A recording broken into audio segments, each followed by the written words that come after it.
Assalamualaikum warahmatullahi wabarakatuh. Perkenalkan, nama saya Muhammad Iskandar, NIM 22090044, Prodi Manajemen Bisnis Syariah 6B. Alamat saya di Desa Padepokan Toa. Baik, saya di sini ingin memaparkan hasil PPT saya yang berjudul Penganggaran untuk Perencanaan dan Pengendalian. Peran penganggaran dalam perencanaan dan pengendalian. 1.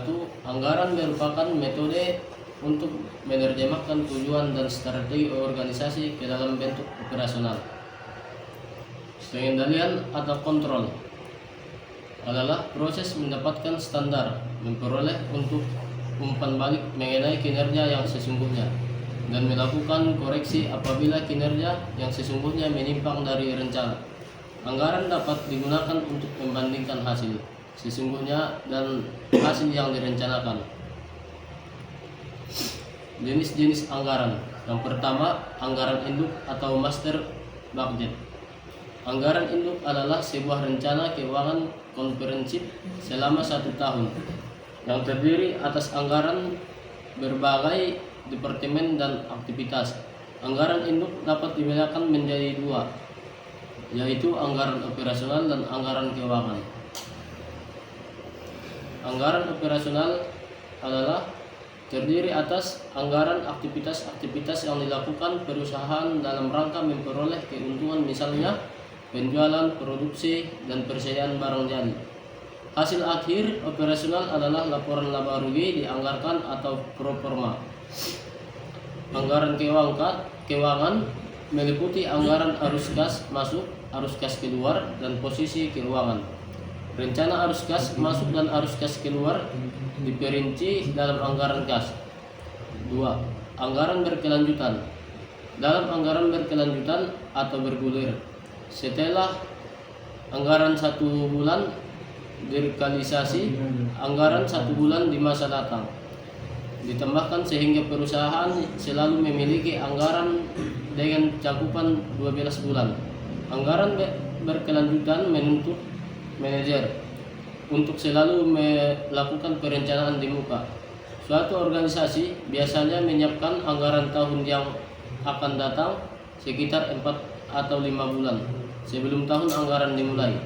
Yang ketiga, anggaran yang selalu diperbaharui. Anggaran ini hampir sama dengan anggaran berkelanjutan.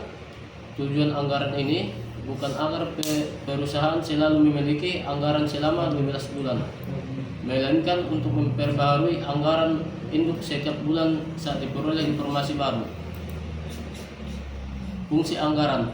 Peranan anggaran pada suatu perusahaan merupakan alat untuk membantu manajemen dalam pelaksanaan fungsi perencanaan, koordinasi, pengawasan, dan juga sebagai pedoman kerja dalam menjalankan perusahaan untuk tujuan yang telah ditetapkan. Keterkaitan perencanaan, operasi, dan pengendalian. Yang pertama, perencanaan, rencana strategis. Yang kedua, tujuan jangka panjang. Ketiga, tujuan jangka pendek. Keempat, anggaran. Kelima, operasi, produksi, penjualan, dan pelayanan. Dan keenam, pengendalian, membandingkan hasil sesungguhnya dengan hasil yang direncanakan. Penyusun anggaran operasional. 1. Anggaran penjualan. Anggaran penjualan atau sales budget adalah proyeksi yang menunjukkan perkiraan penjualan setiap produk dalam unit dan rupiah. Pada perusahaan yang memproduksi beberapa jenis produk, perkiraan penjualan harus dibuat untuk setiap hari.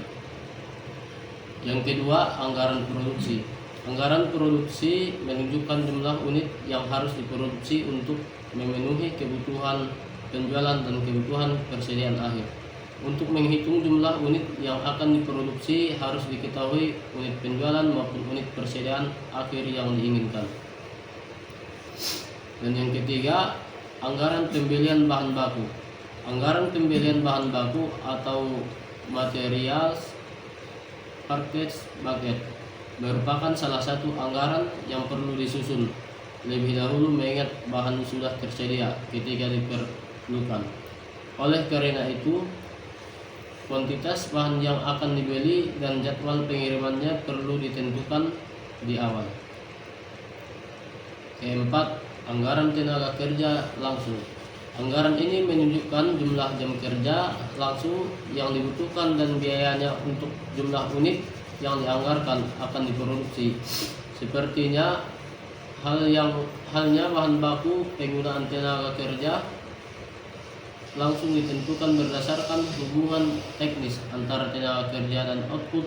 Tenaga kerja tidak langsung akan dimasukkan ke dalam overhead. Kelima, anggaran overhead. Anggaran ini menunjukkan perkiraan semua biaya unsur produksi yang bersifat tidak langsung. Pada unsur-unsur overhead ini tidak terdapat hubungan input-output yang mudah diidentifikasi.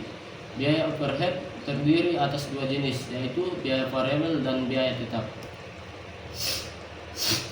Anggaran persediaan akhir barang jadi.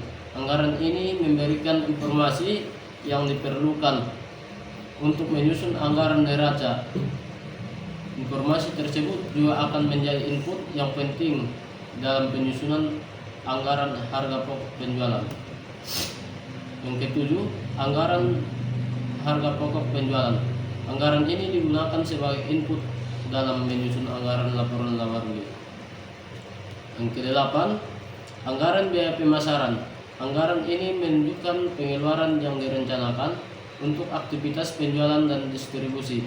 Unsur biaya pemasaran seperti komisi penjualan, biaya transportasi, dan perlengkapan akan berubah jumlahnya mengikuti aktivitas penjualan. Yang kesembilan, anggaran biaya riset dan pengembangan. Bagian ini bertanggung jawab terhadap pengembangan produk dan proses baru. Pengeluaran bagian tersebut untuk tahun yang akan datang diestimasi dan disajikan dalam anggaran biaya riset dan pengembangan. 10. Anggaran biaya administrasi. Anggaran ini mencakup taksiran pengeluaran total oleh perusahaan sama seperti anggaran biaya riset dan pengembangan serta anggaran biaya pemasaran. Terkait dengan penjualan, sebagian besar biaya administrasi bersifat tetap. Biaya tersebut meliputi gaji staf, depresiasi gedung dan peralatan kantor pusat, honor layanan hukum, dan lain-lain. 11. Anggaran laporan laba rugi. Anggaran laba rugi adalah sebuah rencana. Ini berfungsi sebagai panduan yang menetapkan batas pengeluaran untuk berbagai pengeluaran di masa depan. Anggaran juga menetapkan target penjualan untuk menghasilkan pendapatan yang cukup untuk mendukung pengeluaran untuk periode waktu tertentu. Penyusunan anggaran keuangan. Yang pertama, anggaran kas. Anggaran kas adalah rencana terperinci yang menentukan sumber dan penggunaan kas. Anggaran kas memiliki 5 bagian utama, yaitu jumlah kas yang tersedia dan pengeluaran kas, kelebihan dan kekurangan kas, dan pendane saldo kas. Yang kedua, anggaran neraca. Anggaran neraca disusun berdasarkan informasi yang dimuat dalam posisi keuangan tahun sebelumnya dan anggaran lain dalam anggaran induk. Yang ketiga, anggaran laporan arus kas. Laporan arus kas menyajikan perubahan kas dan setara kas atau investasi jangka pendek yang sangat liquid dalam satu periode. Penerimaan dan pengeluaran kas dalam laporan arus kas dikelompokkan ke dalam aktivitas operasi, investasi, dan pendanaan. Anggaran fleksibel untuk perencanaan dan pengendalian. Anggaran merupakan alat yang berguna untuk pengendalian, untuk dapat digunakan dalam evaluasi kinerja. Ada dua hal yang harus dipertimbangkan. Pertama adalah menentukan beberapa jumlah anggaran yang akan dibandingkan dengan hasil sesungguhnya. Pertimbangan kedua menyangkut dampak anggaran terhadap perilaku manusia. Anggaran statis. Anggaran induk disusun berdasarkan tingkat aktivitas tertentu sehingga bersifat statis. Pendapatan dan biaya yang disusun untuk anggaran statis tergantung pada tingkat aktivitas. Sesungguhnya sehingga anggaran tersebut tidak banyak berguna dalam pembuatan laporan kinerja. Anggaran fleksibel. Anggaran fleksibel dapat digunakan untuk pengendalian karena dapat menghitung jumlah biaya yang seharusnya terjadi pada tingkat aktivitas sesungguhnya. Anggaran fleksibel kadang juga disebut sebagai anggaran variabel atau variable budget. Anggaran digunakan untuk mengevaluasi efisiensi dan keaktifan perusahaan. Efisiensi dicapai jika proses bisnis dilakukan dengan cara yang paling baik, yaitu dengan sedikit atau tanpa pemborosan. Dimensi perilaku dan penganggaran. Anggaran dapat mempengaruhi perilaku secara positif atau negatif, tergantung pada bagaimana anggaran digunakan. Perilaku positif terjadi apabila tujuan individu manajer selaras dengan tujuan organisasi dan manajer memiliki dorongan untuk mencapainya. Administrasi. Anggaran yang tidak tepat dapat menimbulkan reaksi manajer yang negatif. Perilaku negatif manajer dapat termanifestasi dalam beberapa cara yang dapat berimplikasi pada tidak dicapainya tujuan organisasi. Karakteristik sistem penganggaran yang baik. Yang pertama, umpan balik mengenai kinerja yang sering. Yang kedua, insentif keuangan dan non keuangan. Yang ketiga, penganggaran partisipatif. Yang keempat, standar realistis. Yang kelima, keterkendalian biaya. Dan yang keenam, banyak ukuran kinerja. Kesimpulan. Perencanaan adalah pandangan ke depan untuk melihat tindakan apa yang seharusnya dilakukan. Pengendalian adalah melihat ke belakang, menentukan apakah yang sebenarnya telah terjadi, dan membandingkan dengan hasil yang direncanakan sebelumnya. Dalam organisasi, hasil yang direncanakan sebelumnya dan perusahaan anggaran sangat dibutuhkan sebagai alat untuk pengawasan dan pengendalian dan juga untuk efisiensi dan efektivitas dana suatu organisasi. Demikian yang bisa